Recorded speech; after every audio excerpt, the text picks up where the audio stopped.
বগুড়ায় প্রধানমন্ত্রী তারেক রহমানের সাথেই করা হলো জালিয়াতি, বানানো হলো লোক দেখানো নকল রাস্তা। প্রধানমন্ত্রী চলে যেতেই রাস্তা খুলে করা হলো বিক্রি। এই অপকর্মের নেপথ্যে আছেন স্থানীয় সরকার প্রতিমন্ত্রী মীর শাহে আলম ও তার এপিএস টিটো। বিস্তারিত দেখুন সালেহ কায়সারের প্রতিবেদনে। প্রধানমন্ত্রীর সফরকে কেন্দ্র করে বগুড়ার গাবতলীতে প্রায় 10 লাখ টাকা ব্যয়ে সড়কে অস্থায়ী ইট সোলিং করা হলেও সফর শেষ হওয়ার কয়েকদিনের মধ্যেই সেই ইট খুলে নিয়ে যাওয়ার ঘটনায় উঠেছে নানা প্রশ্ন।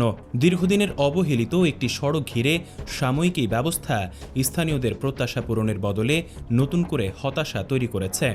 স্থানীয় সূত্র জানায়, চলে গেছে। এই রাস্তার টেন্ডার হয়েছিল প্রধানমন্ত্রী আসবে দেখে নতুন মাটি কাটা, যার জন্য রাস্তার পূর্ণাঙ্গ কাজ করার জন্য, বক্স করার জন্য, সাববেস করার জন্য, বালু ফিলিং করার জন্য ইটেটা সরে তুলে নিয়ে আবার পূর্ণভাবে সে কাজ শুরু করছে। গাবতলী উপজেলার নসিপুর ইউনিয়ন পরিষদ থেকে চৌকির খাল হয়ে প্রধানমন্ত্রীর পৈতৃক বাড়ি জিয়াবাড়ি পর্যন্ত প্রায় 500 মিটার কাঁচা সড়ক পাকাকরণের জন্য স্থানীয় সরকার প্রকৌশল অধিদপ্তর গত অর্থ বছরে 84 লাখ টাকা বরাদ্দ দেয়। দরপত্রের মাধ্যমে মেসার্স হক ট্রেডার্স নামের একটি প্রতিষ্ঠান কাজ পায় এবং কার্যাদেশও দেয়া হয়। তবে দীর্ঘ সময় পেরিয়ে গেলেও প্রকল্পের মূল কাজ শুরু হয়নি। এরই মধ্যে প্রধানমন্ত্রীর সফরকে কেন্দ্র করে ওই সড়কে দ্রুত ইট ও বালু ফেলে অস্থায়ীভাবে চলাচল উপযোগী করা হয়। স্থানীয়দের অভিযোগ, আমাদের সরকার এখানে খাল খননের উদ্দেশ্যে আসার কারণে ব্রিজের ওপর যে ইটাগুলি পারা হয়েছিল, সে তারে কাটা যাওয়ার পরে সেই ইটাগুলি তুলে নিয়ে গেছে। মাটি ডাবার অপেক্ষায় তারা বসে আছে। মাটি ডাবলি তারা আস্থার কাজ ফয়সালা করবি। আর কাজ বর্তমান চলতে হচ্ছে, গাইড ওয়াল দিচ্ছে। সফর নির্বিঘ্ন করতে তড়িঘড়ি করে এই অস্থায়ী ব্যবস্থা নেওয়া হলেও সফর শেষ হওয়ার কয়েকদিনের মধ্যেই পুরো ইট তুলে নেওয়া হয়। এরপর থেকে সড়কটি আবারও কাঁচা অবস্থায় ফিরে গিয়ে চলাচল অনুপযোগী হয়ে পড়ে।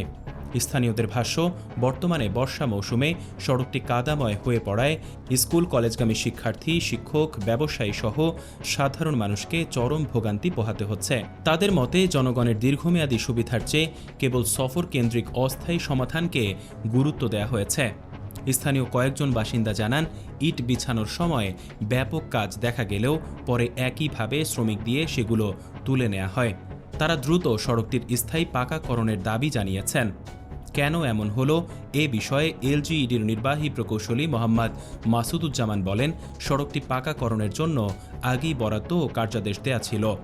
মূল কাজ এখনও বাস্তবায়ন হয়নি, তাই অস্থায়ীভাবে বিছানো ইট তুলে নেওয়া হয়েছে। তার দাবি, নিয়ম মেনেই অস্থায়ী সোলিং করা হয়েছিল এবং ইট ভাড়া নেওয়া হয়েছিল। কেনা হলে ব্যয় আরও বাড়ত। এলজিইডি সূত্রে জানা যায়, বাগবাড়ি সোনাহাটা সড়ক থেকে জিয়াবাড়ি পর্যন্ত সংযোগ সড়ক কর্পোরেটিংয়ের জন্য 84 লাখ টাকা বরাদ্দ দেওয়া হয়েছে। দরপত্রের মাধ্যমে ঠিকাদারি প্রতিষ্ঠান মেসার্স হক ট্রেডার্স কাজ পেলেও কার্যাদেশ অনুযায়ী সময়সীমা পেরিয়ে গেলেও এখন পর্যন্ত দৃশ্যমান কোনো কাজ শুরু হয়নি। এদিকে স্থানীয়রা বলছেন, দীর্ঘদিন ধরে বরাদ্দ থাকলেও কাজ শুরু না হওয়া এবং পরে অস্থায়ীভাবে ইট ফেলে আবার তা তুলে নেয়ার ঘটনা পুরো প্রকল্প বাস্তবায়ন নিয়েই প্রশ্ন তুলছে। দ্রুত স্থায়ী কাজ শুরু না হলে দুর্ভোগ আরও বাড়বে বলে আশঙ্কা তাদের। তবে একাধিক সূত্র জানিয়েছে, এই অপকর্মের নেপথ্যে আছেন স্থানীয় সরকার প্রতিমন্ত্রী মীর শাহে আলম ও তার এপিএস টিটো।